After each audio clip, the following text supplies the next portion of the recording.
está obsesionado con muchas cosas, ¿no? Algunas nos las irá contando hoy. Está obsesionado con la forma de captar lo que le rodea, de eso va de alguna forma la charla de hoy. Está muy preocupado por los recursos disponibles, todos, no solamente los materiales de los que de alguna forma llenan su arquitectura, sino también de otros que son esenciales para la vida, del agua, de la sombra, de los cultivos y sobre todo de la sabiduría de lo popular, ¿no? de alguna forma de adentrarse dentro de una arquitectura que está testada por la historia, que se ha contrastado, no viene de la experimentación, sino que viene siempre del paso del tiempo, de la comprobación y de descubrir que lo que no falla se va corrigiendo. Esa lectura tan apasionada que me llena de arquitecturas que son perfectamente transmisibles y que de alguna forma nos abren la mirada a cosas que estaban a nuestro alrededor y que no le hemos ido dando importancia, son las que al final pueblan su resultado, su arquitectura. Tony no solamente es un arquitecto preocupado también por la economía de todo tipo, ¿no? La economía del dinero, la economía de recursos, la economía de procedimientos, sino que también es profesor, y yo creo que la labor quizá que más le impulsa en los últimos años es que está de alguna forma impulsando una docencia dentro de la Escuela de Reus que yo creo que es extraordinariamente estimulante. Procedimientos nuevos, procedimientos que va contrastando con los alumnos, que va testando y está transformando de una forma muy interesante la escuela. Yo creo que la está convirtiendo en una escuela de referencia, llevándose a sus espaldas pues, buena parte del peso y de la responsabilidad en la forma en la cual se están planteando las cosas. Hoy nos irá contando algunas de estas cosas de las que estamos hablando a través únicamente de una de sus obsesiones. Yo creo que nos irá descubriendo y nos irá comentando las distintas obsesiones que pueblan su cabeza y una de ellas es el vino. A través de eso iré descubriendo pues, a un Tony que nos dará pistas para que luego le podéis preguntar, le podéis comentar o podéis de alguna forma explotarlo más. Bueno, aparte de la exposición, tendré la gran oportunidad de participar con algunos de vosotros, me imagino, este fin de semana en Ribeira Sacra y de hacer un taller. He estado ahí un par de días y bueno, es un lugar que no había estado, es un lugar que conecta bastante con cosas que veréis ahora.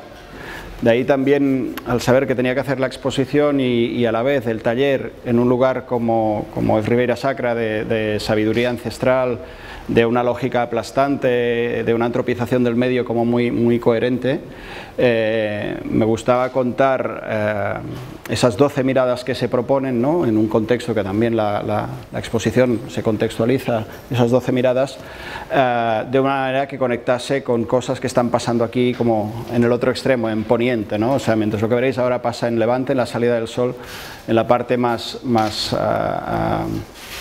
oriental de la península, vamos ahora a intervenir este fin de semana en un lugar que se hermana un poco con lo que vais a ver aquí, ¿no? Topografías en el tiempo es un poco el título que le he dado a esas 12 miradas y a la charla que ahora vais a ver, ¿no? Y habla básicamente de procesos, pero procesos que tienen que ver con una trayectoria que viene casi, bueno, prácticamente desde la infancia, ¿no? Y que al margen a lo que te dedicas después o lo que estudias, como puede ser la arquitectura, al final yo creo que lo que realmente cuenta es lo que llevamos dentro y cómo poco a poco lo vamos localizando, reconociendo, canalizando y en definitiva transformando en una manera de pensar, de hacer, que al menos a mí a nivel personal lo único que me interesa es con el tiempo poder profundizar más.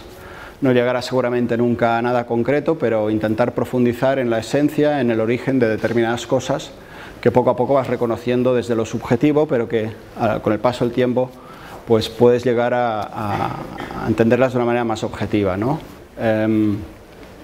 Os contaré un poco esas topografías en el tiempo respecto a un lugar concreto, y es la península del Cap de Creus, que es ese lugar que os hablo como casi en el otro extremo bueno, justo en el otro extremo de la península, ¿no?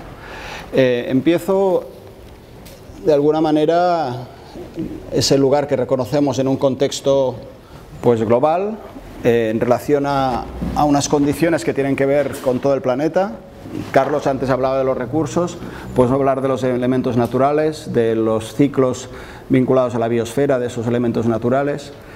Podemos hablar eso a una escala más cercana en un lugar como es el Mediterráneo. En este caso, el punto amarillo que veis a la derecha es esa península, y si nos acercamos a ella vemos que es un elemento muy concreto, que tiene una geometría pues que casi, como veréis después, se puede inscribir en un círculo, y esa bahía que veis en la parte más este de la península es la bahía del pueblo de Cadaqués.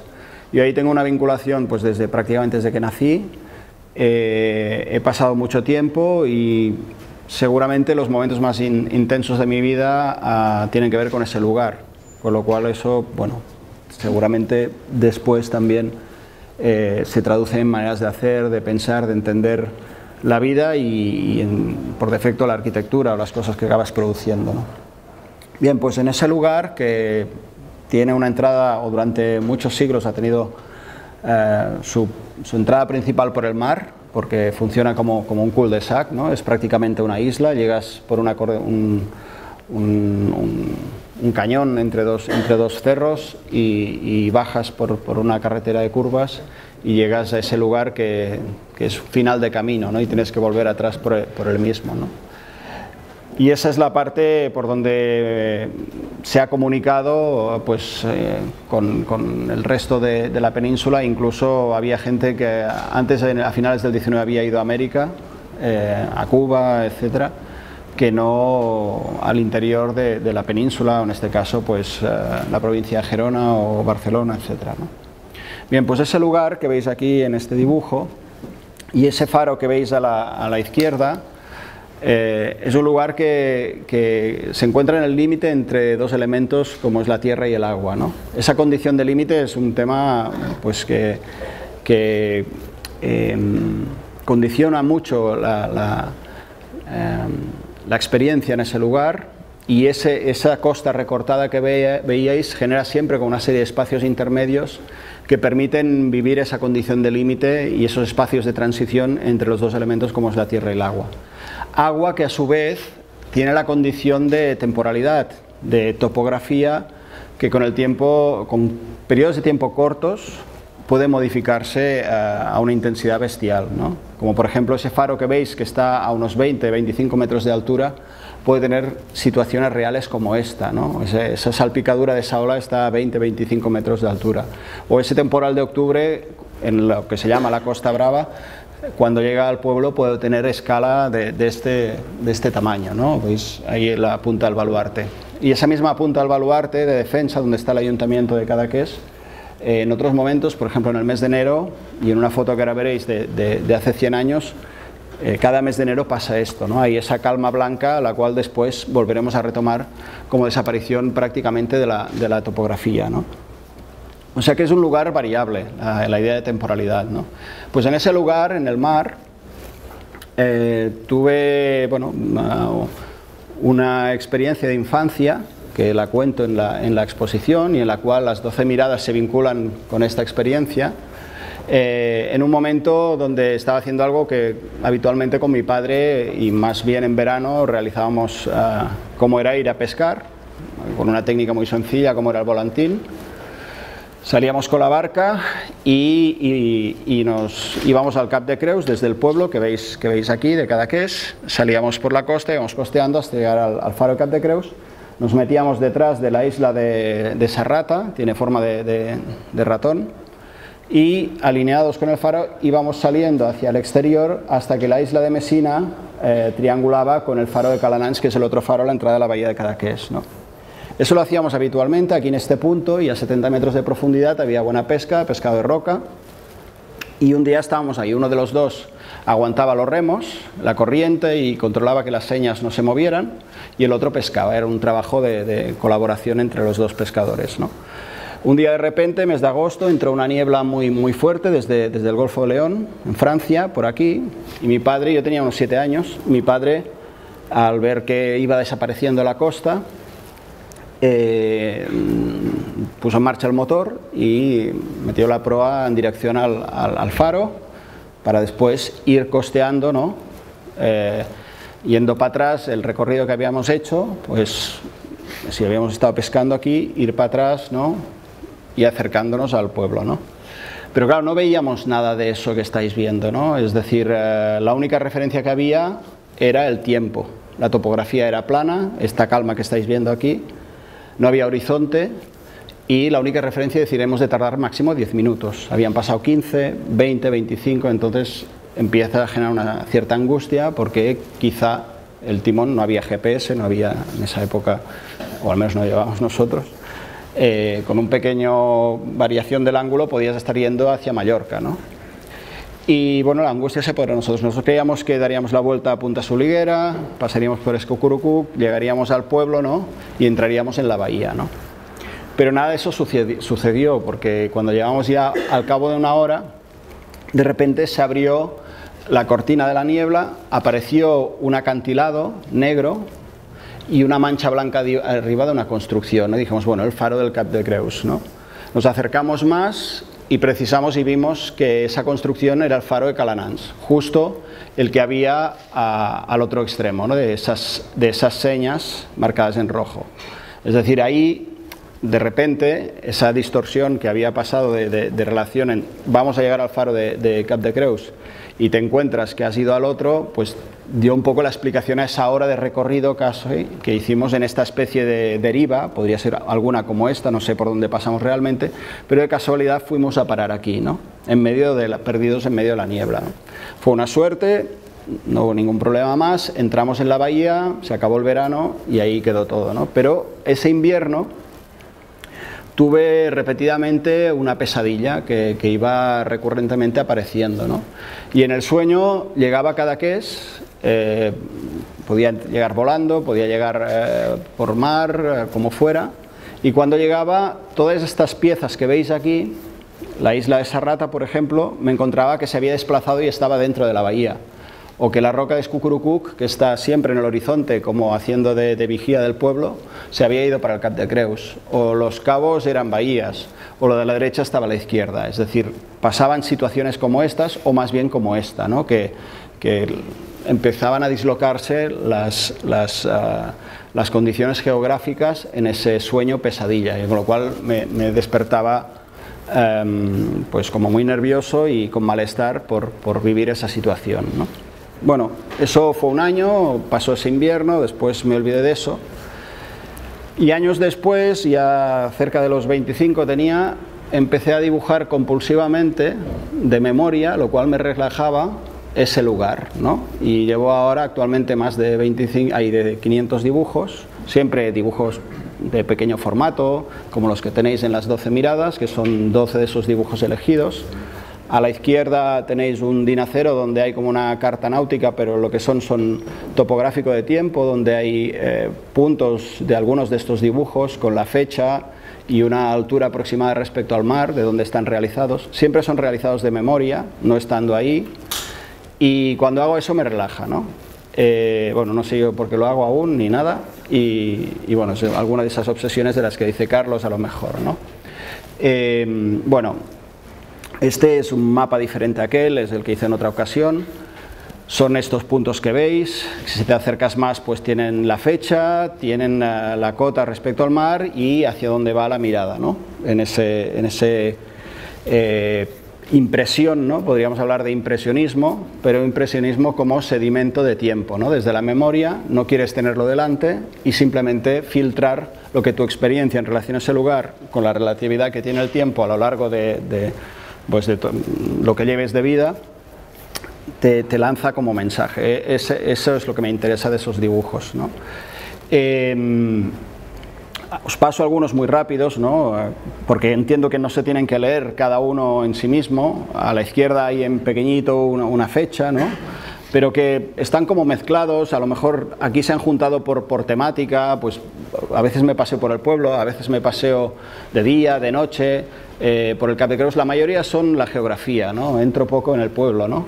Y los paso así rápidos, más que nada porque se tienen que entender como secuencia, ¿no? Como ese viaje en el tiempo, ¿no?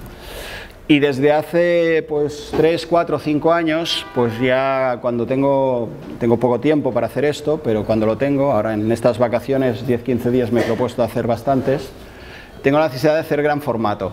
Y por ahí pues he empezado a reconocer una técnica, ¿no?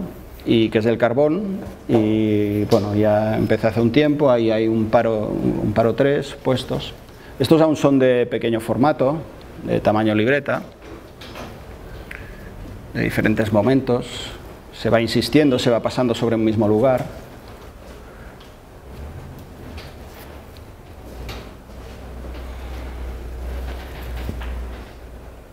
Y desde hace prácticamente 3-4 años empecé a ensayar otras técnicas. La mayoría de los otros son con pilot, con una punta fina, a veces aguados con saliva, a veces solo con línea, y empecé a trabajar con grafito, con grafstone, con carbón, ¿no? Y al final me quedé con el carbón porque después de lanzar 4 trazos como muy impulsivos me permite trabajar con los dedos y estando descalzo con el suelo, ¿no?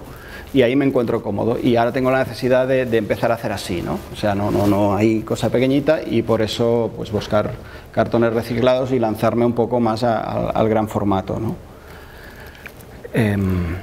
Bueno, como cosas de estas, o incluso de estas, este es grande, este también, o esto que ya empieza a crecer de tamaño, ¿no?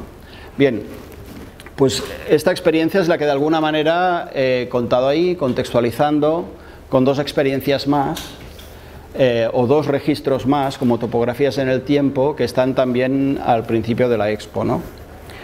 Y uno de ellos es, después de un proceso de muchos años, 10, 15, con bastante intensidad, registrando cosas que se vincularon con eso después, pues incluso hace 30 años, lo que ha sido objeto de mi tesis doctoral, ¿no?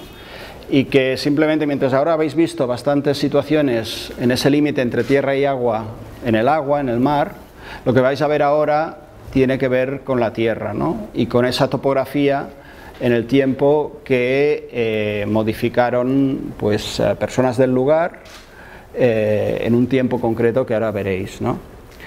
Y es esta historia, ¿no? Arquitectura espontánea, reflexiones sobre constantes en arquitectura, la península del Cap de Creus, una topografía en el tiempo, ¿no? Y pongo el subtítulo en negrita y más grande porque de alguna manera es el objeto de estudio, ¿no? Y esta imagen, que prácticamente es un texto donde veis esas líneas también, es una fotografía, en un conjunto de fotografías que tomé en agosto del año 86, hace 30 años, después de un incendio con tramontana fuerte que arrasó toda la montaña que daba a la vertiente de Cadaqués, y de debajo de los matorrales y de parte del bosque apareció todo esto, ¿no? Yo esto lo había experimentado, había caminado por ahí, había reconocido esos muros, pero nunca había tenido la escala real, ¿no? Ver de golpe que toda esa montaña estaba labrada, y en su defecto también toda la península del Cap de Creus, a excepción de donde emerge la roca, todo está transformado, antropizado por la mano del hombre, porque en un momento determinado hay la necesidad de cultivar, ¿no?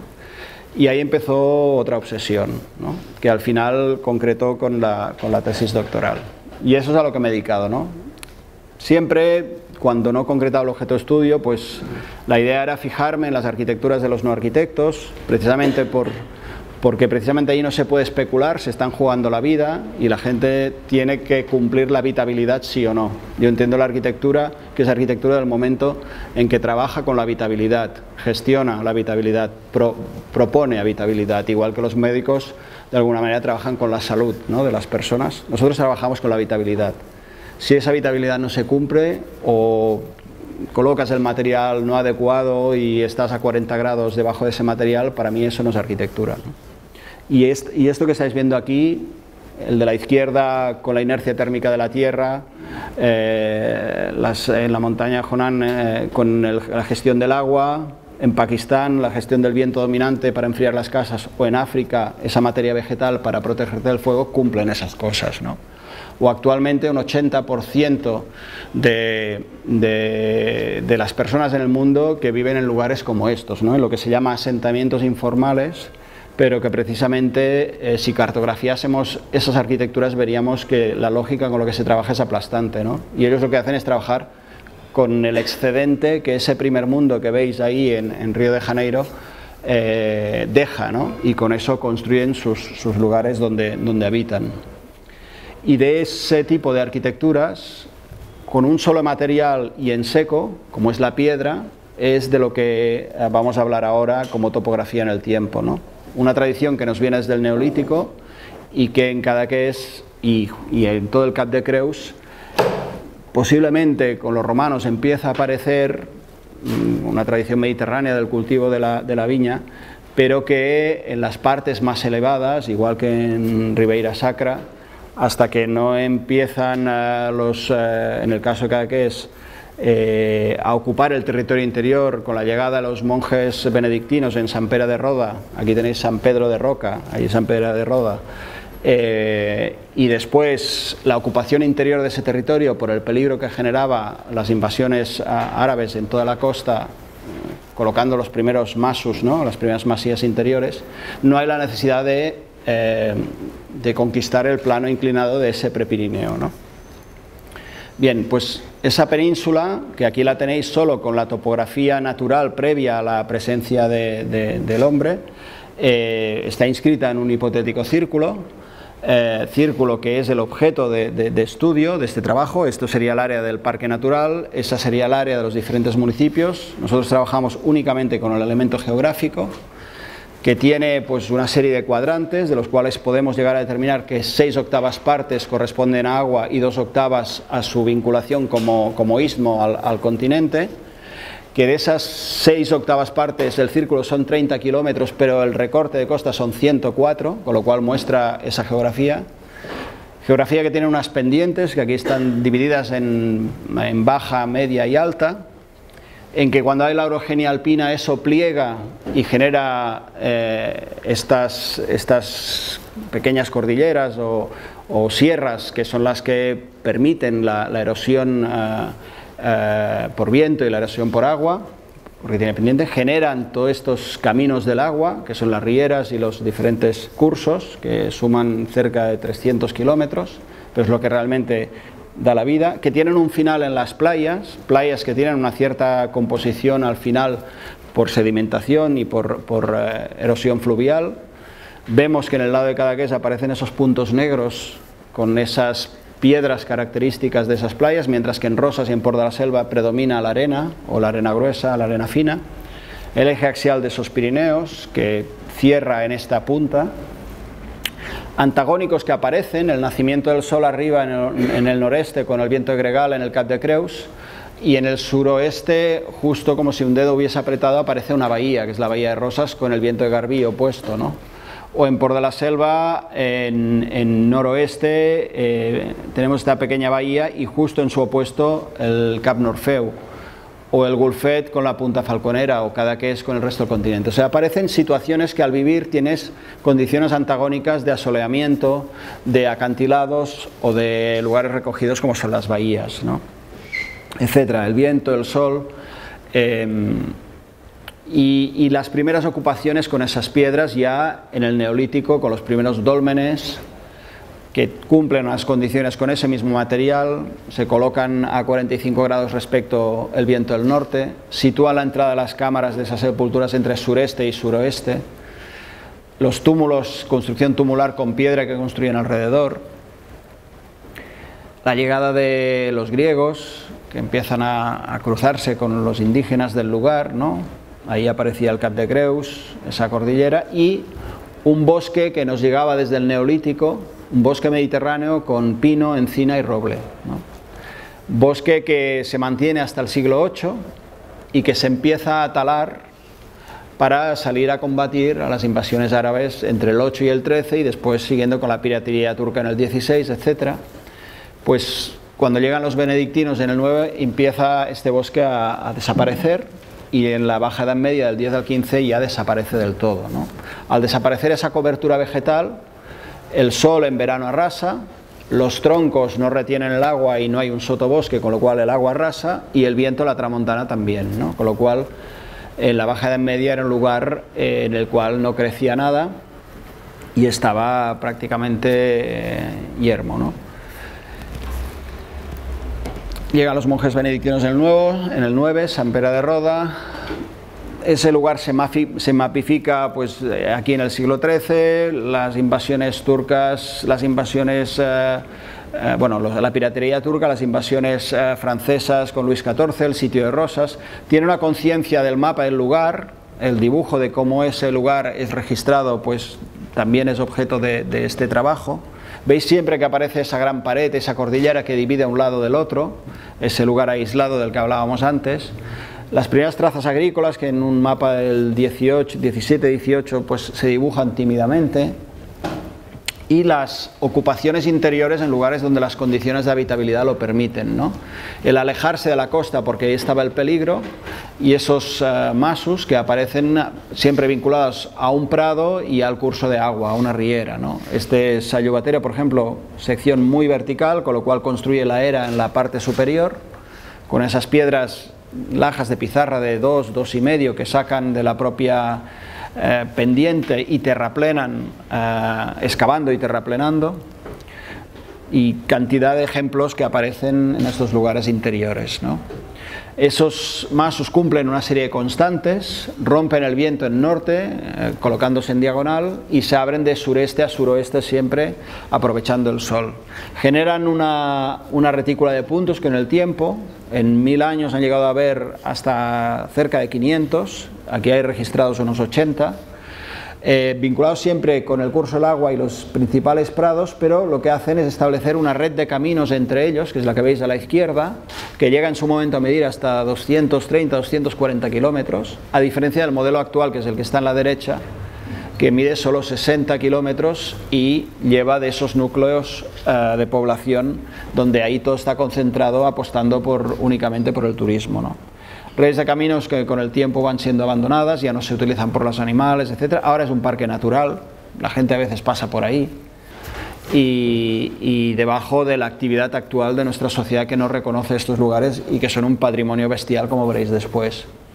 Es un trabajo de descripción prácticamente, igual que una mirada que me interesa mucho a mí es la de Josep Pla. Es una mirada descriptiva que narra muy bien las cosas que suceden, muchas veces con una cierta poética, pero un realismo poético, y descriptivo, científico, como periodista que es, ¿no?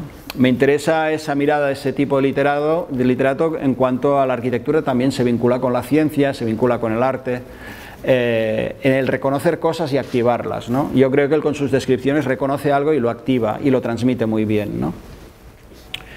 Los límites entre fincas, las paredes, que a veces se aprovechan pues como almacenes lineales para las grandes piezas, que después se podrán aprovechar como dinteles, etc. La llegada de esas paredes y esos caminos a las zonas llanas, incluso ya al mar, donde aparece la huerta. La topografía que habéis visto en la primera imagen, que debido a un contrato feudal, como es el contrato enfiteutíco, se acaba colocando por donde sea. Es un contrato que permite que los trabajadores sean propietarios de parte de esas tierras. Lo único que tienen que hacer es dar una parte de la cosecha al señor feudal. Entonces ahí les va la vida, y aunque tengan 100, 200 metros cuadrados ahí arriba encima de una roca, son 10, 15, 20 cepas, se meten ahí, y entonces está todo colmatado de este trabajo, ¿no? Un poco como lo que está pasando o pasó en Ribeira Sacra, que tiene unos tiempos bastante paralelos a lo que estamos hablando aquí. Unidades de habitación mínimas que tienen que ver con el problema, ¿no? Es decir, no son construcciones hechas después para ir a cultivar, sino que están hechas durante la construcción de esa infraestructura. Si hay parte de esa infraestructura agrícola que está a 3, 4, 5 kilómetros de los pueblos, ellos no gastarán ni tiempo ni energía en ir y volver cada día, sino que se quedarán 6 días a la semana viviendo ahí y construyendo 12, 13 horas al día. Por lo tanto, habitan en estos pequeños refugios, ¿no? Refugios que les va la vida también. Por lo tanto, la coherencia que veis aquí, esa losa de pizarra que sirve de cimiento, que a la vez te hace de pavimento interior seco, que como exfolian en horizontal priva de la capilaridad, que el norte, que es por donde viene el frío, lo tiene detrás y se entierra en parte por ahí detrás para tener inercia térmica. Es decir, la sabiduría arquitectónica que tiene este pequeño elemento y otros tantos que hay más de 650 como estos que no están mapeados ni dibujados en ningún sitio, muestran, ¿no? Y son lecciones de vida, ¿no? O el no importarles con qué material lo hacen. Si aparece granito y pizarra a la vez, pues los mezclan y constructivamente colocan lo que a ellos les parece mejor, pero no especulan con la geometría, bueno, no especulan con la forma, etcétera, ¿no? Sino que de alguna manera las geometrías son resultado de una necesidad. O con este apéndice que aparece para 2 personas y justo está mirando hacia sureste, que es donde sale el sol en invierno, ¿no? Por tanto, ahí es el primer desayuno con la primera salida del sol, ¿no? Coges energía orgánica para salir a trabajar y te alimentas calentándote con los primeros rayos de sol a sureste, que es esta dirección de aquí. Se han trazado fichas o un tipo de ficha ya para registrar esos 650 elementos, ¿no? Igual que también, esta es una impresionante que hay, ¿no? En un cruce de caminos, ahí a la intemperie, que es esta de aquí, ¿no? Igual que se han ido comparando relaciones entre ellas, y una de las comparaciones más importantes, y ahí otra vez volvemos a la arquitectura, es esta relación entre espacio útil y espacio construido, ¿no? Veis que la que tiene más espacio útil es un 48% y la que menos un 27% de este cuadro de 9, ¿no? Por lo tanto, en este caso llegamos a tener hasta un 63% de materia en esa construcción, ¿no? Por lo tanto, la inercia térmica es lo importante, el tacto, el frío, el calor, es lo que a ellos les interesa, ¿no? Algo que no se utiliza en la arquitectura actual y parece que solo el espacio es lo que importa, ¿no? Y la materia también es importante. Otro elemento que se construye unitario en ese lugar, y hay más de 3.600 parecidos a estos o algunos que vais a ver. Allí se llama cluper. Esto es la gestión del excedente. El material sobrante, producto de desempedregar el suelo, ellos lo que hacen es seleccionarlo primero, las piezas más grandes para hacer muros, para hacer barracas, para hacer paredes, pero las piedras más pequeñas que molestan para cultivar, las mujeres las cargan en una especie de cesta de mimbre. Los hombres construyen el perímetro de estos elementos, que veis que el perímetro está como peraltado hacia el interior para recibir ese empuje interior, y las mujeres tienen las piedras pequeñas en el interior, con lo cual son túmulos de piedra, acumulaciones de piedra que ellos colocan encima de roca porque no es cultivable y las van dejando ahí perfectamente construidas, sus esquinas, etcétera, para que no molesten. Hay más de 3.600 de estos y de diferentes tipos que estáis viendo aquí, incluso este que es enorme en planta, pero un murito de 70 en altura solo, ¿no? O la combinación de las dos tipologías, la barraca con el clupé. Aquí veis la barraca dentro, veis esa barraca que tiene 1 metro de espesor y alrededor una especie de bufanda que es de almacén de piedras, que es de 1 metro de espesor más, pero que no llega arriba. Las barracas, cuanto más arriba es la hilada, más pequeña es la piedra, porque recibe menos peso, por lo tanto hay más juntas y a la vez las separan un poco más. Por lo tanto, cuando en verano te vas a refugiar ahí dentro, que está fresco, y te estiras o te sientas, porque de pie estás ya tocando con la cabeza, la posición natural es estar estirado o sentado, te das cuenta que con un día de tramontana pasa el aire a través de esas juntas, que hay muchas más y cada vez están separadas, con lo cual enfrían la cabeza de la barraca, ¿no? Y ahí se coloca el almacén, pero respeta esa ventilación cruzada con mínimos recursos, ¿no? Hay diferentes tipologías de estas también, y ahí los patrones de concordancia desde el neolítico hasta prácticamente la actualidad, ¿no? Siempre respondiendo a ese viento dominante, cortándolo cuando es poligonal a 45, resistiéndolo cuando es un arco de descarga porque la forma es circular, y siempre respetando el sureste y el suroeste en las aberturas para poder obtener el recurso del sol cuando es necesario, del calor, ¿no? Esos mapas van cambiando con el tiempo. En el 18 se tiene esta noción, en el 19 llega la filoxera, igual que aquí, allí llegó en el 1880, por aquí y por ahí también, y mata todo ese cultivo.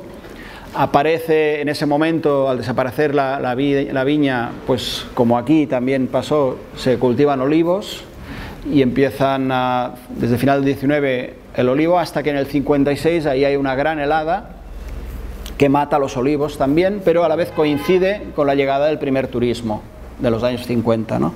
Por lo tanto, el pescador y el agricultor de viña o olivo empieza a desaparecer y todo el pueblo volcado al turismo, ¿no? Bien, pues en ese lugar que evoluciona con diferentes tipos de turismo en los 60, 70, 80, 90, a finales de los 90, con una cierta conciencia del espacio natural, se declara el primer parque natural de Cataluña en el Cap de Creus. Y yo, hablando con la directora, este es un croquis del año 2002, bióloga, en el cual defendía un parque de flora y fauna, le hago este croquis en el cual le digo, esto está lleno de estas líneas negras, y todo esto es una gran infraestructura agrícola, ¿no? Muchos niños ven esa montaña, igual que piensan que la leche viene del tetrabric de la nevera, pues creen que la montaña de Cadaqués es una gran mastaba ya de nacimiento, de manera geográficamente hablando, ¿no? Porque está tan bien hecho, tan bien integrado, que parece que siempre hubiese estado ahí, ¿no? Y ese ha sido el objeto desde entonces de este trabajo, ¿no? Registrarlo, ponerlo en valor, ponerlo en escala, con algún tipo de analogías y comparaciones que ahora veréis, ¿no? Pero ahí tuve una cierta oposición también un poco desde la academia, desde mi universidad, la UPC, en la cual decían cómo un arquitecto puede hacer una tesis sobre una península o sobre una geografía, en definitiva, ¿no? Eso sería cosa más de los geógrafos. Y les hice este dibujo, ¿no? Les dije, bueno, imaginemos que no se hubiese producido la orogenia alpina. Los geólogos dicen que antes de ese momento ya el Cap de Creus era sensiblemente una península, y una forma parecida a esta, no exactamente, pero era sensiblemente plano, pero ya era una península. Y les digo, si eso hubiese llegado hasta nuestros tiempos así, posiblemente por su posición geoestratégica en el Mediterráneo, ahí con el Golfo de León arriba, la costa, todo el litoral de la península abajo, las islas delante, Italia, etcétera, una gran ciudad se hubiese situado en esos 104 kilómetros de costa, con esos baluartes de defensa naturales, con esos puertos, con esos espacios, ¿no? Seguro que se hubiese situado una gran ciudad. Bien, pues hacemos ese ejercicio y situamos una ciudad conocida, en este caso Barcelona, que está a unos 100 y pico kilómetros más abajo. Retiramos el litoral de Barcelona respecto al Cap de Creus un poco hacia el interior para reconocer los dos límites, ¿no? Y a la misma escala situamos la ciudad ahí. Después les digo, imaginamos que esa ciudad hubiese sido construida con un único material y en seco, toda ella. Y les digo, ¿sería objeto de una tesis de arquitectura? Y dicen, hombre, claro, eso sería ya urbanismo y tal, y sería muy interesante y tal. Digo, bueno, pues esa ciudad, a mi entender, existe, y es esta que habéis dibujado aquí, ¿no? Esas trazas son únicamente las paredes entre fincas y de algunos caminos. Aún faltan los bancales, lo que allí llamamos las traveseras, que son los muros, y las feixas, que son los bancales, ¿no? Y por ahí entramos a abrir un poco que los arquitectos no solo trabajan en las ciudades, sino que nosotros, al menos a mi entender, trabajamos la habitabilidad en el planeta y a diferentes escalas. Por lo tanto, a mí ese territorio me interesa como arquitecto, y con la mirada de arquitecto es lo que paso a describir, a contar y a hacer una tesis de proyectos arquitectónicos, ¿no? Bajamos de escala, entramos en uno de los municipios, como es Cadaqués, que veis que hay mucha más densidad de construcción. Vemos esas mismas paredes ya a 1:10.000, en ese límite entre tierra y agua, y dibujamos la topografía que ahora actualmente aparece en el mapa de Alpina a 1,25.000 cuando vas a visitar el Parque Natural de Cap de Creus. Y tú tienes un mapa parecido a este con sus curvas de nivel y esas manchas de tinta negra, que es lo que han construido nuestra especie, que es el pueblo de Cadaqués en este caso, y que es lo que aparece en el plan general de Cadaqués. Bien. Por lo tanto, ese espacio natural del Parque Natural de tierra y agua, ¿no? 50% de la lámina es agua y 50% tierra, más o menos, con sus límites. Hacemos la abstracción y dejamos solo la línea de costa, y lo blanco es natural y lo negro es lo construido o antropizado, ¿no? Bien, pues lo que se ha hecho es dibujar la realidad de todas esas trazas que están ahí, y en este fragmento que veis aquí es esta construcción. Y eso no está en la expo, tenéis este mapa dibujado ahí. Cada una de estas líneas es una travesera, el espacio entre ellas son bancales, feixas, ¿no? Y la idea de este trabajo también es, con el tiempo, llegar a implicar al gobierno y que reconozcan esto como patrimonio y que forme parte de ese plan general. Hacemos la comparativa con Barcelona, como hemos visto antes, a la misma escala. Hacemos coincidir la Plaza Cataluña con la zona industrial, el casco antiguo con el call judío de Cadaqués. Dimensionamos en cada isla del ensanche los metros lineales de muro que hay, quitamos los muros de las calles y hacemos esta analogía, ¿no? Mientras una ciudad crece y se ensancha con esa trama urbana, con programa urbano, con una topografía determinada, con el ensanche Sardá, un pueblo se ensancha, crece con una traza agrícola en una topografía prepirenaica, que es la que veis a la izquierda. Y que aquí, por ejemplo, está dibujada toda lo que corresponde a ese Cadaqués geográfico, y en lo que respecta a todo el Cap de Creus, tenemos censadas una serie de parcelas de 100%, donde extraemos los datos y con eso dimensionamos datos como los que vais a ver ahora, por promedio, ¿no?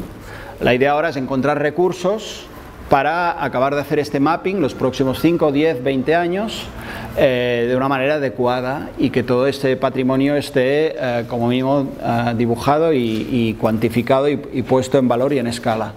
Cruzamos esos datos con las pendientes mínima, media y alta, y sacamos una serie de datos que nos indican, pues, la cantidad de metro lineal de muro por hectárea, la cantidad de tierra que se coloca en el trasdós y que rellena eso, llegando a un 90 y pico % de espacio artificial. Llegamos a encontrar hasta, en un primer dato, cerca de 15.000 kilómetros de muro en 10.000 hectáreas, 15 millones de metros lineales.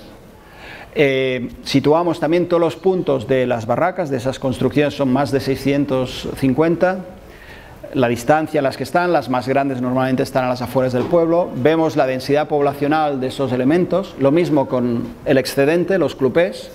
Veis que de 3.600, 2.600 se acumulan en esta zona geográfica, que es el cul-de-sac que decíamos antes. Vemos la densidad también. Concentramos las dos poblaciones de estas construcciones unitarias y volvemos con el mapa del pueblo y su plan general, con las manchas de tinta construidas en el plan general, a las que se añade las que hemos encontrado de las dos tipologías que antes hemos visto. Se hace una prospección de 60 barracas y de 350 clupés, que es un 10% del total que hemos localizado hasta ahora por satélite y haciendo una serie de comprobaciones en tierra. Los medimos, sacamos el promedio de metro cuadrado clupé, lo mismo con las barracas, calculamos con prospecciones de metros cúbicos de muro de las diferentes tipologías la cantidad de piedras que hay en cada metro cúbico y los vamos multiplicando por la cantidad de muros, de paredes, de barracas, de clupés que tenemos, y llegamos a una primera hipótesis de 5.600 millones de piedras movidas por estas personas, ¿no? Seguro que hay muchos errores en ese cálculo, ¿no? Pero por el mismo método hemos calculado el total de las piedras en los clupés, en el excedente, que nos da 120 millones. También habrá muchos errores. Pero lo que no hay un error, porque el sistema es el mismo, es en el 2%. O sea, esta especie, esta sociedad orgánica que trabajaba con su cuerpo y con su energía y con la de los animales que tenían, han transformado esas 10.000 hectáreas, su superficie por completo, prácticamente en un 90%, y solo han tenido un 2% de excedente. Y además lo acumulan encima de las rocas, lo agrupan para que no les moleste para cultivar, y ahí lo tienes construido, ¿no? para lo que pueda ser. Cuando en nuestra sociedad, con el modelo actual, tenemos un 300% de excedente, que es una huella ecológica de 3 planetas, ¿no? Sociedad orgánica con esclavos energéticos, como decía Buckminster Fuller, ¿no? Esta gente estaban trabajando generación tras generación desde el siglo XVII, pues 13, 14, 15 horas y no paraban. Eran esclavos energéticos, sociedad orgánica. Nosotros somos otro tipo de esclavos, también pues sufrimos el modelo actual de otra manera. Yo entiendo que puede haber situaciones intermedias, o sea, algo se puede aprender de esa sociedad que cerraba el ciclo natural con la biosfera y que entendían una lógica, unos procesos que nosotros hemos perdido o estamos perdiendo a marchas forzadas. ¿Cuánto pesa todo eso, ¿no? A la izquierda veis un bloque macizo de pizarra y a la derecha calculando el esponjamiento. Bien, pues todo el Cap de Creus, con estos datos, que seguro que hay muchos errores, es 1.200.000 toneladas. ¿Qué significa eso? Pues si una Torre Eiffel son 7.300 toneladas, tenemos 164, 165 Torres Eiffel construidas, o la cantidad de peso es movido ahí en los últimos 300 años, porque en el 17 empieza esa necesidad, empiezan a subir a lo bestia por el plano inclinado, y el siglo de oro de la piedra seca es el 18 y el 19, igual que en Francia, y es cuando están comerciando con ese vino con Italia, con el sur de Francia, etcétera, y es el momento de máximo esplendor de este tipo de sociedad, ¿no? Bien, pues han movido esa cantidad de peso en solo 300 años, pero lo han extendido en un momento, en un modelo en horizontal, como el que veis aquí, con esos puntitos, ¿no? Si lo hubiesen hecho con el otro modelo, más tipo revolución industrial, se hubiesen ido hacia arriba, ¿no? Con esos hitos de 300 metros que son esas torres, cuando la montaña mide 600, y hubiesen podido incluso plantar esas 165 torres Eiffel de esta manera en el territorio. Este es el otro modelo, ¿no? Para lo que serviría no lo sé, pero ahí hubiesen movido todo ese hierro, ¿no? Es el equivalente, simplemente para pesar y medir, ¿no? Igual que tenemos las 181 hectáreas que miden todo el parque edificado de los 3 pueblos, y toda la piedra seca construida son 9.200 hectáreas frente a 181, y de momento no existe en ningún lugar menos que en este documento, en este trabajo, ¿no? O el propio pueblo de Cadaqués, que su edificabilidad, sus 269.000 metros cuadrados de mancha de tinta por un planta baja más 2, son 800.000 metros cuadrados de edificabilidad, frente al 1.182.000 de la piedra seca edificada solo en planta baja, ¿vale? Y vamos ya cerrando con esas playas que hemos visto al principio y esos puntos blancos o blancos azules en el norte y en el sur, en Port de la Selva y en Rosas, y esos puntos negros o azul oscuro en el lado de Cadaqués, que indica que ahí hay piedras como las que vais a ver ahora, ¿no? Playa de arena arriba en Portaló, Cadaqués y Llané con playa de piedra, con Passanella, y en Rosas con arena otra vez. Hace 100 años, hacia ahora. Seguimos los cursos de las rieras y vemos qué pasa en el lecho de ellas, y nos vamos arriba de todo y miramos en esa superficie de agua que hay dentro, y vemos que hay trozos de muro, de piedras más grandes, más pequeñas. Las vamos siguiendo hacia abajo y vemos que siguen en el lecho y cada vez están más pulidas, ¿no? Como canto rodado del río, y llegamos a la playa, ¿no? Y cruzamos estos dos mapas, el de las playas y el de los clupés, y vemos esos 2.600 clupés acumulados en el lugar donde las rieras tienen más pendiente. Y la lógica, bueno, te dice claro con esta frase de Benjamin, ¿no? No necesito decir nada, basta con mostrarlo, ¿no? Que es uno de los objetos de este trabajo, ¿no? O sea, pensar que cada una de estas piedras de pizarra que veis ahí, un día un hombre o una mujer desempedregando el suelo arriba para construir ese gran polígono agrícola, la cogió y la metió en una cesta, la tiró en un clupé o se quedó por ahí. Lluvias torrenciales y va bajando a lo largo de 300, 250, 200, 100 años, hasta que llegan a esas playas. Si en un momento hacemos un geotécnico y pinchamos en las playas de Cadaqués, 1,5 metros más abajo aproximadamente, tendremos la misma playa que hay en Rosas y en Port de la Selva, porque la playa natural, la que había antes del 17, era esa, ¿no? De alguna manera es lo que os he traído aquí, que esta piedra escogida de arriba de todo, después la podéis venir a tocar, aristada, de un clupé, un poco más abajo esa hipotética piedra ya está un poco más pulida, ¿no? más abajo más pulida y más pequeña, hasta que llega a la playa pues con esa erosión del paso del tiempo, y construye esta playa de tamaño más grande, más pequeño, se va erosionando con el tiempo, se va encontrando con los diferentes crustáceos que vienen del mar, que provocan una arena más blanca. Por lo tanto, esta arena blanca y gris, producto de la mezcla anterior, forma parte de ese territorio antropizado. Además, si veis en la fotografía, os fijaréis de que se ha ido el cacharro este, no sé si es que me he enganchado ahí, no sé si lo pongo aquí, ya está. Sí. Bueno, pues esto es. Sí, está. Si veis ahí, fijaros en la de color naranja, que es arcillosa, ¿vale? Esa piedrita arcillosa, pues aquí después veréis unas cuantas, y estas solo llevan 50-60 años, porque después del boom turístico las construcciones que se hacen con terracota, con tochana, con jero, también acaban en las playas. O esas piedritas, algún cristal marrón que hay por ahí, pues tenéis aquí, os he traído unos cuantos, pero veis esto que es, en vuestro caso sería una Estrella Galicia, allí es una chiveca, ¿no?, de los años 70, 80, etcétera, ¿no? O los de color verde, que también están ahí, y tenéis Coca-Cola, o ahora sería un Dam Lemon, ¿no? O estas más blancas, que serían pues botellas de Vichy, garrafas de agua, etcétera, ¿no? Por lo tanto, ese parque natural que veis ahí, que se incorpora en el ciclo natural de la materia, que se erosiona, es un espacio antropizado por nuestra especie 100%, ¿no? Lo que pasa es que lo entendemos como un espacio natural, ¿no? Y eso es lo que le estoy contando ahora a la directora del parque, para que con esta demostración más o menos científica entienda la realidad de su parque natural, que es fantástico igualmente, ¿no?, pero que entienda la historia que ha tenido, las capas que se han superpuesto ahí, etcétera, ¿no? Y ahí en ese trabajo hay un momento que cruzo con una serie de frases de Peter Sloterdijk, el filósofo, en los cuales reivindica desde su disciplina esa conexión con la horizontal en el planeta otra vez, ¿no? Y hay algunas frases que ejemplifican bastante bien relaciones con nuestra, en mi caso, con mi profesión, con nuestra profesión, con la de muchos aquí, que es la arquitectura, ¿no? Añado algún paréntesis para vincularlo con el lugar, ¿no? Pero dice cosas como que ya no es posible poner despreocupadamente arriesgadas figuras culturales sobre unos soportes naturales, en este caso léase Cap de Creus o el planeta, de resistencia ilimitada. Vemos ahí cada que es años 60 y simplemente 50 años después, 55, 60 años después, ¿no?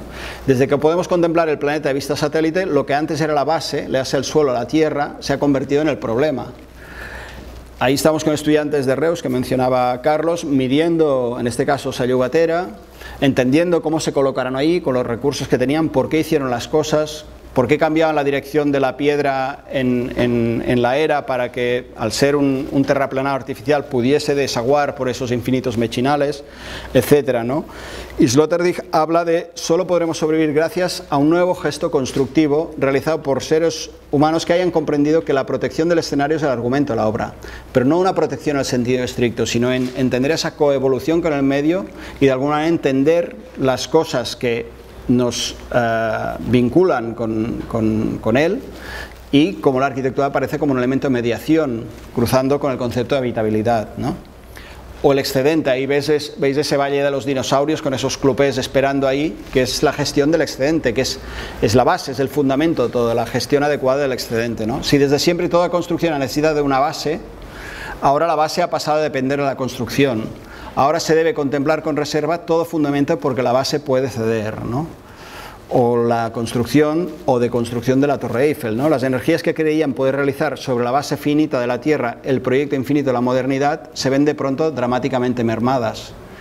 O la fantástica casa de Barba Corsini en Cadaqués, con una imagen que sigue apareciendo en todos los libros de arquitectura y se sigue contando así ese icono, con esos pinos plantados hace 60 años y que ahora son así. Y la casa sigue siendo igual de fantástica, pero es otra realidad y que se ha tenido en cuenta y que incluso al crecer te indican la dirección de la tramontana porque el norte los ha inclinado y los ha construido así, porque los árboles también son arquitectura, ¿no?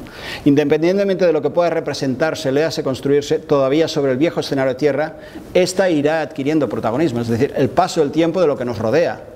No coloquemos arriesgadas figuras culturales de sala de museo que no salen de esa sala y se colocan de la sala directamente de una manera abstracta en el exterior sin entrar en relación con nada, como naves espaciales que aterrizan, ¿no? O esta fantástica obra de arquitectura que es la barraca en Calaprona, ¿no? Norte de 150 kilómetros que viene del Golfo de León, la tramontana pegando, una roca que te protege, a la cual te adhieres para tener esa inercia térmica que entra físicamente dentro de la casa, el sur que te da el sol y que queda a la vez ese recoveco de agua, esa pequeña playita protegida, y a vivir, que son 4 días, ¿no? Hasta el momento en que la obra amenaza con destruir el escenario, no se impone a los actores y a los arquitectos una nueva percepción de sí mismos. A todo el mundo pues está recapacitando y leyendo determinadas cosas que antes, con esa velocidad de los tiempos que nos tenían medidos, no se podían percibir, ¿no? Muchas veces. Y una frase de Palasma que habla del tacto, habla del paso del tiempo, ¿no? Y que tiene que ver con estas piedras también. Un guijarro pulido por las olas es placentero para la mano, no solo por su forma relajante, sino porque expresa el lento proceso de su formación. Un guijarro perfecto sobre la palma de la mano materializa la duración. Es tiempo convertido en forma, ¿no? O sea, remitir otra vez a los procesos y no a esas imágenes premeditadas que coartan cualquier proceso, en nuestro caso en arquitectura, ¿no? Y precisamente esas preguntas que han llevado a este trabajo, ¿no? Y por sugerencia de mi director de tesis me dijo, busca en el biberón que encontrarás cosas, ¿no? Y buscaba él alguna imagen y encontramos esta, ¿no? Del año 69, en el cual te dices, bueno, ¿cuándo empiezan las preguntas, ¿no? O ¿cuándo empiezan las pequeñas obsesiones que todos tenemos y que forman parte de la vida de uno, ¿no? Y una de ellas fue la tercera, que con eso cierro la charla, y que son estas piedras, siguen siendo las piedras, y de esta hace 20 años que empezó, y fue pues con esa piedra que está en esa mano y con la cual todos hemos jugado alguna vez haciendo saltos encima del agua, ¿no? Yo ahí acababa de intentar hacer uno con 4 años y me había caído al agua y por eso estoy con los pantalones medio subidos y con cara de cabreado, ¿no? Pues con esas piedras, pues no sé, 25 años después, no, 20 años después, empiezo a realizar una actividad que es otra topografía encima de esa lámina plana que veis prácticamente, que es el mar, cuando está en una condición climática específica, que es en los menguantes de enero, ¿no? Ese mar como plano horizontal, que tiene un encima y un debajo, que tiene un horizonte de referencia, que en esos momentos del mes de enero, cuando hay una calma blanca y con la luz de invierno, hay momentos que desaparece esa referencia espacial que es el horizonte, con lo cual entramos en un espacio temporal, como el que decíamos de la niebla, pero de otra manera. Es el paraíso, es decir, el agua baja 40-50 centímetros, la gente coge los erizos y te los comes en las playas y todo se dilata el tiempo y estás en un paraíso parado. Pues en ese momento se busca realizar ese juego topografiando o cartografiando ese lugar, haciendo unas marcas, que son esos 10 carriles de 4 metros, 40 metros de ancho, por 8 divisiones de 5 metros, 40 metros de largo también, estas 8 divisiones, con lo cual esas trazas que caen encima del mar dan escala a un lugar de 1.600 metros cuadrados, y ese recurso que está en el propio lugar es con el cual juegas y gestionas ese límite entre esas dos partes que veíamos en los primeros mapas, entre tierra y agua. Ese movimiento hecho por las personas de alguna manera trabajan este límite entre tierra y agua y sigue más allá con esas ondas que poco a poco se van expandiendo en esa topografía plana, ¿no? Bien, replanteamos en la playa, lanzamos hacia el mar y la gente empieza a jugar de manera colectiva en series de 10 en 10 personas, ¿no?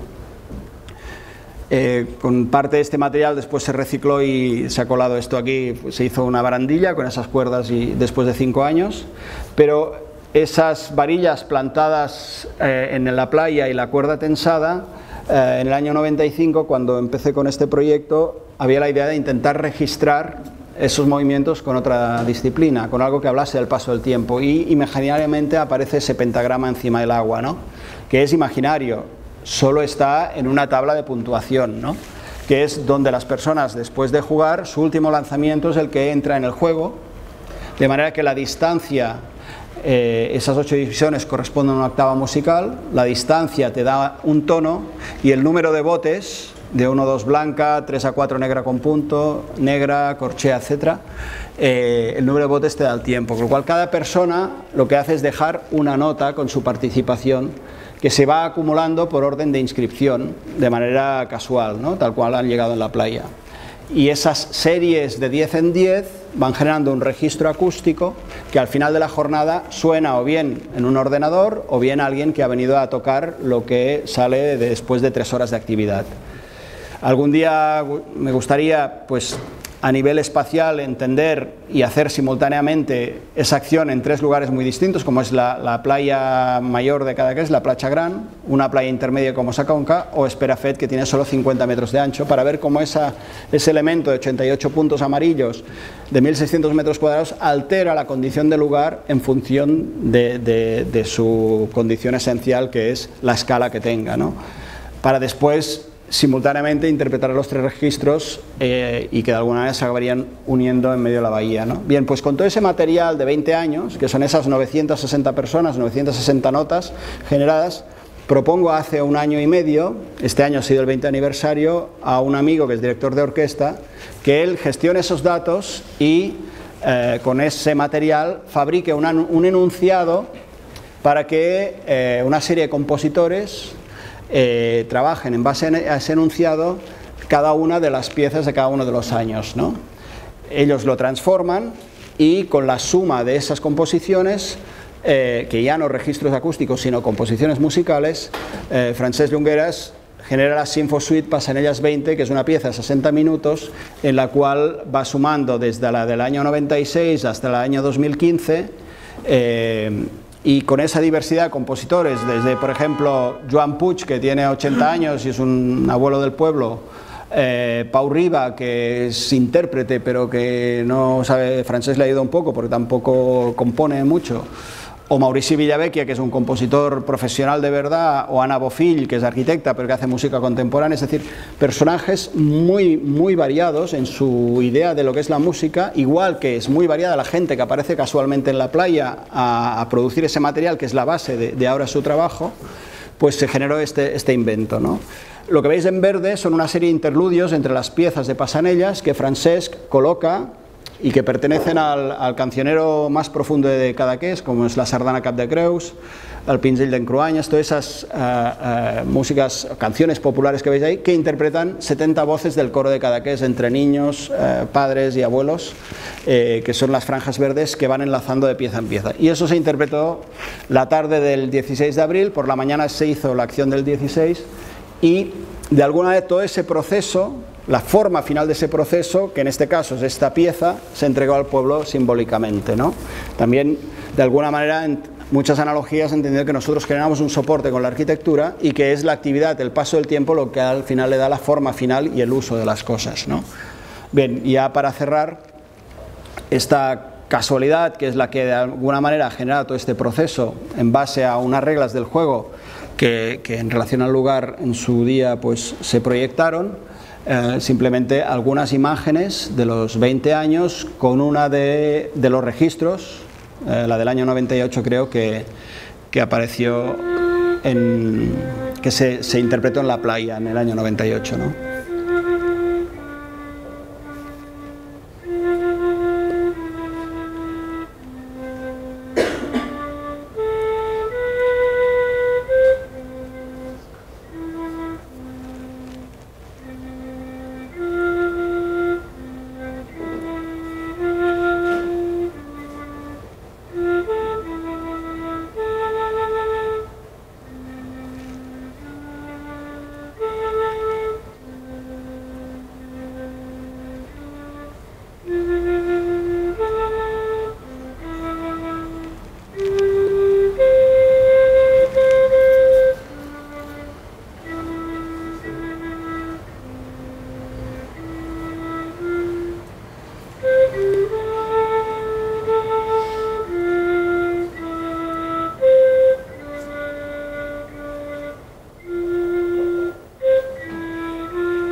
Y ahora ya está.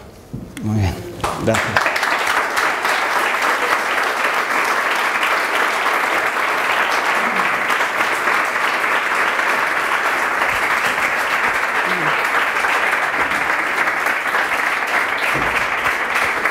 ¿Viene o qué?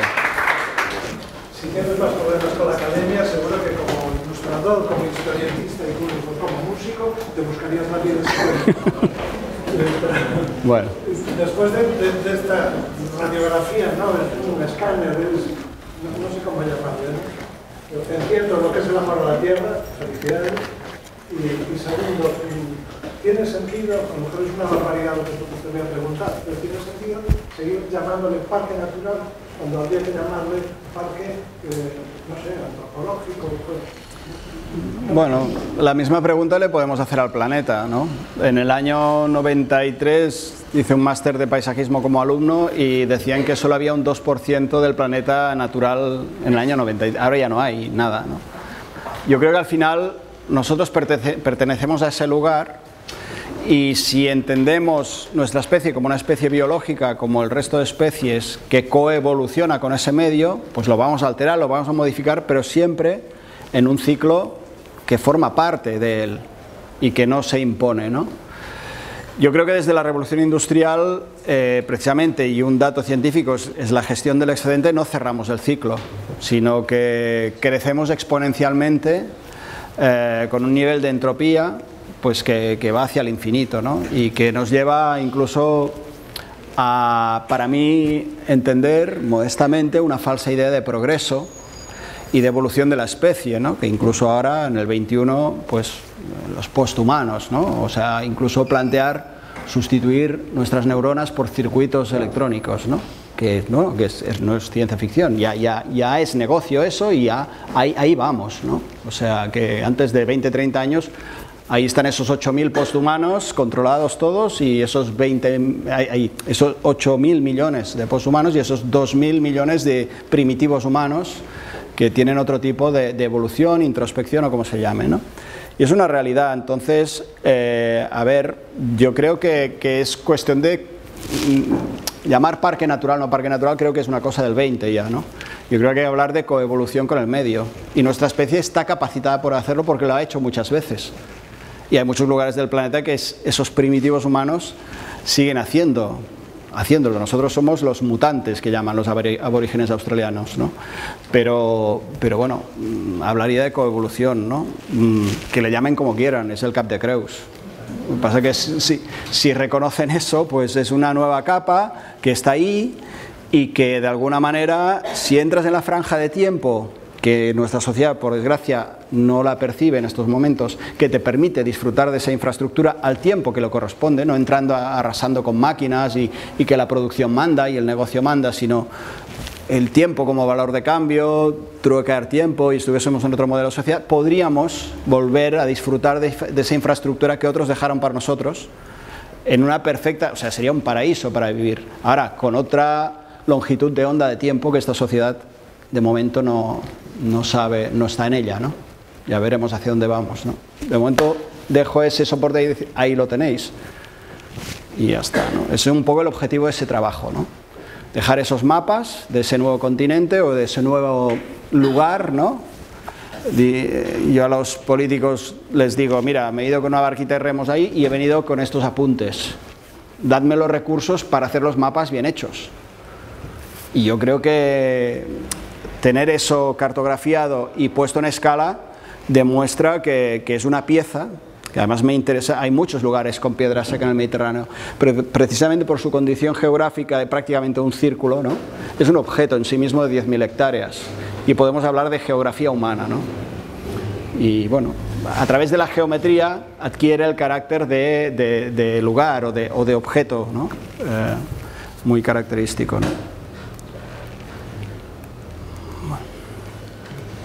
Bueno, quería felicitarte porque me encantó todo. Gracias. De la piedra, maravilloso. Pero me parece que a lo mejor ya el éxito ya está conseguido, digo, por tu parte. Que aunque eso no se reconozca, ¿no? O sea, que ya tengas este trabajo, que pues haya gente que efectivamente sí que le interesará, pero que sea ya el más media, ¿no? Y que se acepte para igual. Bueno, no es interesante. Quizá para eso a lo mejor utilizar el vino, ¿no? que tiene más tirón y que no hablas tanto... ¿El vino? Sí, porque o sea, esos aterrazamientos al final eran para las viñas, sí, y el objetivo era el vino, ¿no? Sí. Y no a lo mejor para las autoridades pues, que deciden el interés, pues a lo mejor es un poco un broma un poco. No, es muy real, pero es que a lo mejor no es el vino.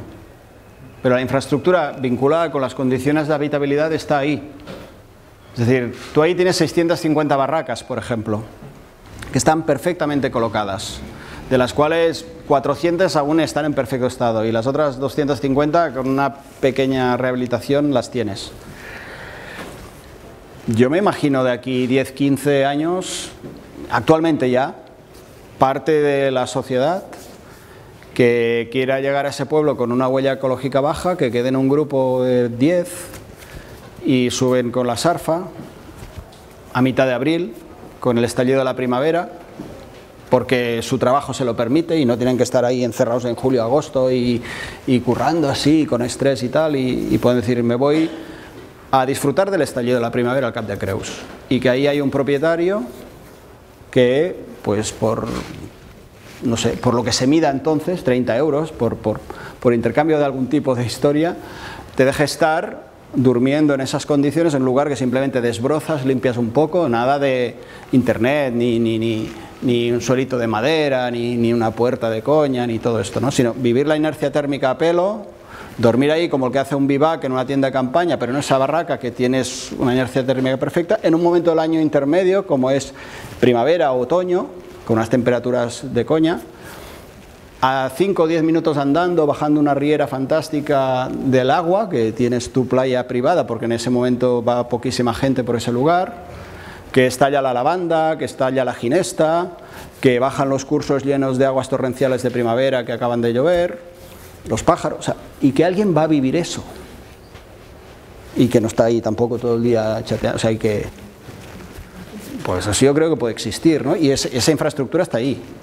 Ahora, si tú cuentas eso en determinados círculos, hostia, turismo rural, todo, voy a comprar esto, tal, 650 barracas y tal, y montan ya una corporación, ¿no? Con todo el Cap de Creus. O sea, que cuidado también con lanzar la información y a quién se la das, y en qué momento. Pero como esas historias, hay 1000 posibilidades de que ese lugar labrado para la vida, y no digo para el vino, para la vida, tiene... Y hay 50.000 lugares en el planeta, sí. Bueno, millones. Pero pasamos por encima, ¿no? Yo simplemente me fijé en uno en el mío, como en el que y hay muchos que también tienen eso, todos los que han estado por ahí. Veo eso y digo, mira, aquí está.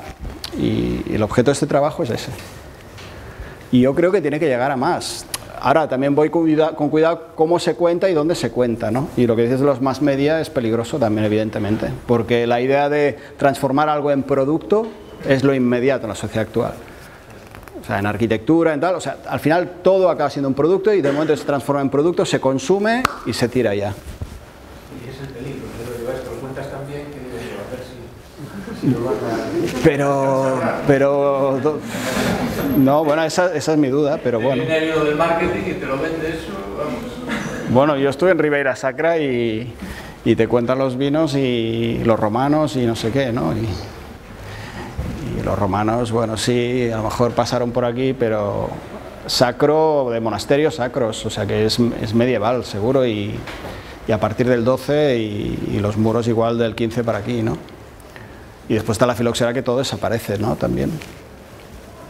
Y se hacen injertos, igual que ahí nosotros hicimos injertos, y se volvió, y toda la uva que hay es del siglo XX, ¿no?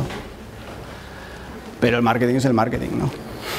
Yo soy de Luya y creo que leí que los romanos tenían allí en Luya. Comí ayer allí, sí. Pero ahora, claro. No, que han pasado por ahí, pero en esa época ocupar todo el territorio cuando el trabajo estaba abajo y que, a ver, entraron por el Pirineo. La Piedra Seca allí es del 17 hasta ahora que se hace toda esa infraestructura. Eso allí sí que está contrastado. Como puede ser que ahí sea del 17 y aquí sea del 2, ¿no? O del 1 o del 0. Bueno, pero bueno, es lo que decimos, ¿no? La sociedad actual, el consumo, el producto, el marketing, el negocio, bueno, es todo eso, ¿no? Pero tienen que convivir los dos mundos, ¿no? Igual que toda la gente que hizo esto no vivían bien, sino que lo hicieron, o sea, ahí tienes una sociedad puesta al límite, por necesidad, están al límite y tienen que hacer eso para sobrevivir, y son esclavos energéticos de su sociedad orgánica, ¿no? Son esclavos. Nosotros estamos en otro extremo, a veces vamos a límites muy bestias también, ¿no? Pero hay momentos en que esos dos modelos pueden encontrarse. Y eso es lo que realmente yo creo que hay que investigar, ¿no? Dónde se encuentran. Y dónde los tiempos se desaceleran y llegamos a otro modelo de convivencia, ¿no? Que no esté tan desequilibrado. Veíamos 80% el excedente de la ciudad, lo que genera el hábitat del 80% de la especie humana en el planeta. Asentamientos informales. 80%. ¿Tú consideras en cierto modo que dentro de esta arquitectura culta que hay en Centro Europa y aquí a una pequeña escala, es una especie de caricatura de lo que es la arquitectura tradicional cuando se crea, por ejemplo, pues no sé, hacer una arquitectura tradicional a 3.000 euros el metro cuadrado? Deberíamos un poco evitar eso a lo mejor. Yo creo que parte de esa arquitectura culta cae en la trampa de trabajar con metáforas, ¿no? Y cuando aparece la metáfora trabajas con sustantivos, es decir, directamente pues, a Torre del Agua en Barcelona de Akbar, ¿no? Pues, quiero que se parezca a una fuente de agua, ¿no? O no sé, Herzog de Merón en Madrid, ¿no? Parece una nube flotando, no sé qué, el Reina Sofía, no sé. Han aparecido cantidad de metáforas, ¿no? Pero eso es la imagen fácil y rápida, ¿no? No hay un proceso, es algo hecho en 1, 2, 3, 4 años, ¿no? Pero en cambio, si piensas en analogías, en verbos, en sustantivos, es decir, en lugar de pensar en barandilla, piensa en limitar una caída, en cómo vas a construir un límite, o en lugar de pensar en una silla, piensa en cómo sentarte. Entonces vas a producir cosas que tienen que ver con la función de las cosas, que ese verbo, ese adjetivo te explica, ¿no? Bueno, lo he complicado un poco, pero de alguna manera esa arquitectura culta que se dice porque teóricamente viene de una academia, al final lo que acaba haciendo es trabajar con una serie de referentes absolutos que de alguna manera, pues para mí son muy superficiales muchas veces, es decir, ¿cuántas arquitecturas responden a teorías de un filósofo, ¿no? O los pliegues de Deleuze. Yo me he encontrado estudiantes que les pides una simple sombra y empiezan a plegar, porque hay que plegar, ¿no? Porque en ese momento se plegaba, hablo de hace 10 años o así. ¿Y cómo se puede plegar mejor? Pues con hierro. Al final es que te hacen una sombra de hierro y no puedes estar debajo, por más que hayas plegado, porque te estás asando, ¿no? En cambio, el buen estudiante empieza a trabajar y proyecta una sombra desde la condición de sombrear, ¿no? Y se fija en el tacto y empieza por el material y dice, bueno, pues seguramente la mejor sombra me la dará un material vegetal, y se inventa una pérgola de hoja caduca porque así en invierno pasa tal, y al final dice, ¿y por qué la pérgola? ¿Por qué no planto un árbol con criterio, ¿no? ¿Y total estudiar arquitectura para plantar un árbol? Pues sí, a veces sí, ¿no? Entonces hay ese mapa del Cap de Creus sin los pliegues de la orogenia y esa ciudad que aterriza, estaríamos por ahí, ¿no? Los arquitectos hacen edificios, hacen ciudades, hacen objetos, y yo entiendo la arquitectura, y mucha gente la entiende como un elemento de mediación entre las personas y el lugar donde tienen que habitar. Y esa arquitectura tiene que saber contarte ese lugar para que sepas sacar de él lo mejor y vivirlo. Por lo tanto, es un mediador. La arquitectura es un elemento de mediación y el arquitecto es un mediador cuando gestiona esos procesos, ¿no? Bueno, va por ahí, ¿no?